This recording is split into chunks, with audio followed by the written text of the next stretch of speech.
Hi, superheroes. I'm Pink Phoenix, coming to you from Purdue University College of Veterinary Medicine's League of VetaHumanz. Today, our special guest on VetaHumanz Live is VetaHuman in Training, Mega Morgan. Thanks for being on the show, Mega Morgan. Thanks for having me, Pink Phoenix. I'm excited to be here. To get started, can you tell us your story? Yeah, so I grew up in Indianapolis, Indiana. I went to elementary, middle school, and high school in the center of downtown. And I thought I wanted to be a med student for the longest time. I really liked going to the doctor and like learning about the why they did what they did while I was at the doctor. And so I decided to go to IU. And I was hopefully going to go to medical school, but then something kind of changed when I went to the zoo with my mom. Like right before we went, it was our last time going together before I went off to college. And she was like, "Why do you want to do human medicine when you love animals?" I was like, "Well, I mean, I know I love animals, but I didn't think about a career with them for some reason." My heart was just set on medicine. And then like once she made me realize that it made way more sense for me to work with animals than humans, I just kind of completely changed my mindset. I was studying biology, but then I decided to transfer to Purdue for my undergrad, so I could study animal science and get more experience with animals.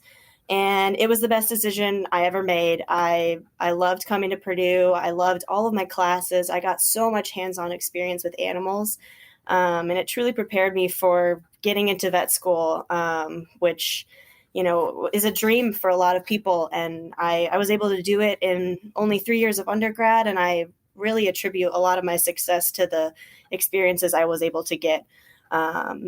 Like at Purdue, I got to work with lab animals. I got to work at the dairy unit, and I got to do a little bit of pig stuff. And before, when I was at IU, I got to experience like wildlife animals and small animals like dogs and cats. And so, I didn't have the best grades, but I think having that experience and just showing that you're willing to work and do stuff outside of school really helps. So, yeah. That's an excellent story. Thank you. And on a side note, your story is pretty special to me because when I first started working with kids in elementary school, I partnered with your third grade teacher, Miss Amy Wackerly, and we still work together on the League of VetaHumanz. Could you tell us how she influenced you?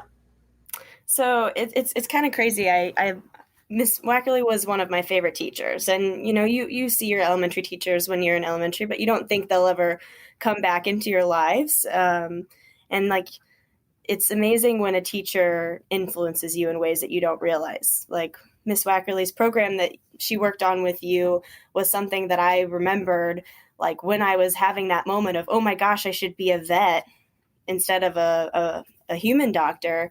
I thought about it was like Fat Dogs and Coughing Horses. I think that was the program.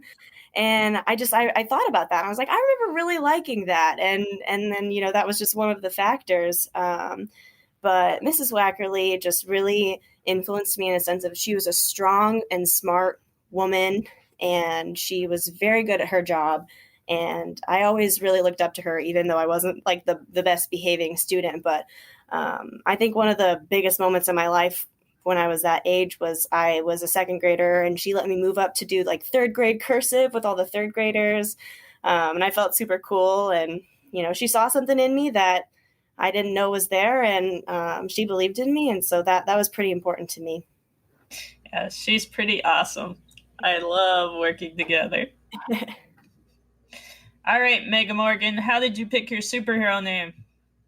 So I was tossing a lot of things around, and it kind of sounds like Megamind if you think about it, but I do like that movie, but I don't think that's what I want it to mean. I think it means more of like you have the ability to do so much more than you think that you do. Like you might not think you're going to have a big impact on the world, but maybe one day you will, and that's the mega personality you should have, like you are a small person, but you could have that big impact.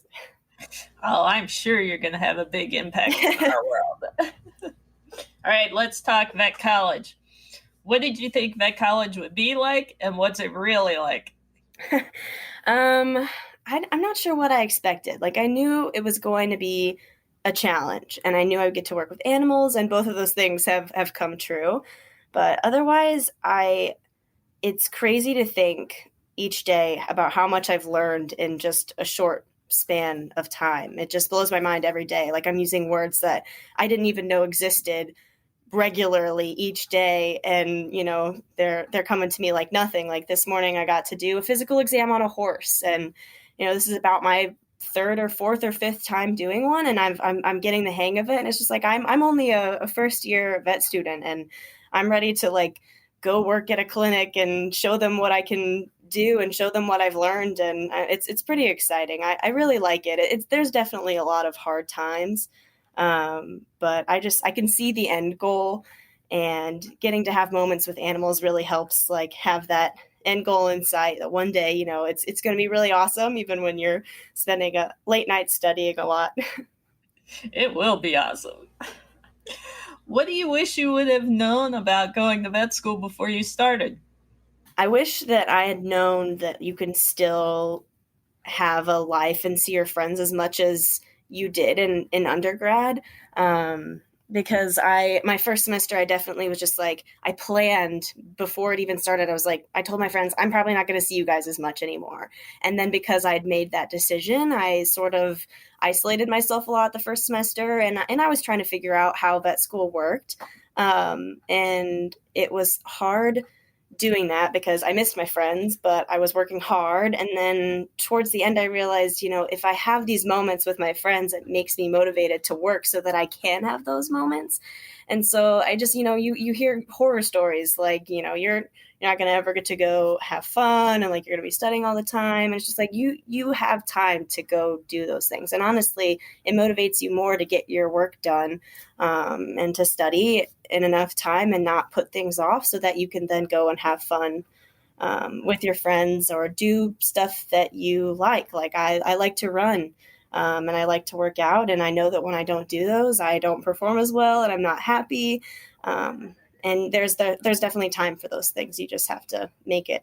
That's just excellent advice, and self-care is so important.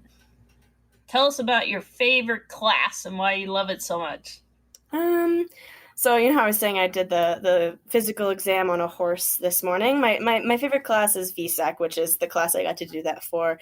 Not because it's the easiest, but because it has the most hands-on interaction with animals. And like I said, I think it's important to be able to see that end goal. Like yesterday, we had a 2-hour lab doing a neuro exam on dogs, and I was the happiest, for those 2 hours than, I've been in a month, just because it was great to do something, and I knew what I was doing, and it was fun to be successful in doing the neuro exam, which we'd never done before, but we were just giving it a try. And I like classes like that where you get to apply what you're learning instead of just sitting there, and like it's important to learn it, but then it's fun to go see it happening, and to get to perform it yourself and to feel accomplished. Yeah, the hands-on part is outstanding. Yeah. It's so much fun. What was your best day ever at vet college so far? I would have to say it's kind of a cheesy day, but definitely like the last day of finals for my first semester, just knowing, you have doubts all the way along, like, why am I here? Am I going to make it? Am I going to pass? Am I smart enough to be here? Do I belong? And like, once you get through that first semester and you finish your last final and you're like, oh my gosh, I just did that. I think that's got to be the best day, because I felt super motivated and proud of myself, and I was ready for the next semester. And otherwise, I mean, all the days that I get to spend with animals are good days. Yeah, every day is great at Purdue, right? Yeah.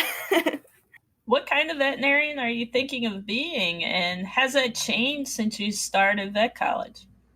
Yeah, so I started out just wanting to be a small animal vet. I'd worked at a clinic that had cats and dogs, and they didn't really do anything else. And I really liked that. I was happy being a vet assistant there. I was like, if I'm happy being a vet assistant and cleaning and restraining animals, then I think I'd be happy, being a vet and actually getting to be the doctor. But then I started working at Purdue. I started working at the dairy unit, and I'd never touched a cow until my very first day of work. And so it was a lot of brand new experiences. I had to learn a lot, but it also set me up pretty well for some of my classes. And a lot of my classmates haven't had experience with large animal. Most of them have experience with small animal, and they've kind of come into liking large animals because of the classes that we've had. It was just like, I kind of came into vet school thinking maybe I'll do mixed. And so far that's where I'm still at. But we'll have to see as I progress. But yeah, I can't imagine now that I've worked with them not getting to work with cows or horses and all those animals. Yeah, farm animals are great. Love them. So tell us about your superpowers. So I said on the website, my superpower is my ability to handle any challenge that comes my way. And I feel like that's something that is important to believe, even, when there's moments where you're like, I don't know if I can handle this. Like in the past, when challenges come your way, you've been able to handle them in some type of way and be successful. And so I think looking at that evidence can help you in future challenges. Like, that there's a way to work it out. And that that it's going to be okay, such as like getting to vet school. It's a challenge, but that people have done it before and you have the ability to do it. Before we sign off, what inspirational message do you have for aspiring veterinarians who are listening? I would say it's never too early to start setting yourself up for success. Even if you don't know for sure it's what you want to do, go out, work in a clinic, or pick up a job walking people's dogs and just see if you like interacting with animals all day. And if you do and it makes you happy, then, keep pursuing it and get that real life experience. And one day you'll be in the same position that I'm in. Absolutely, you will, listeners. Thanks so much for being on the show, Megan Morgan. Thanks for having me. It was great talking to you guys. It was an awesome show. You can learn about other League of VetaHuman superheroes at VetaHumanz.org. If you like this episode, and I know that you did, please subscribe, rate, and share it with your friends. And remember, use your powers for good.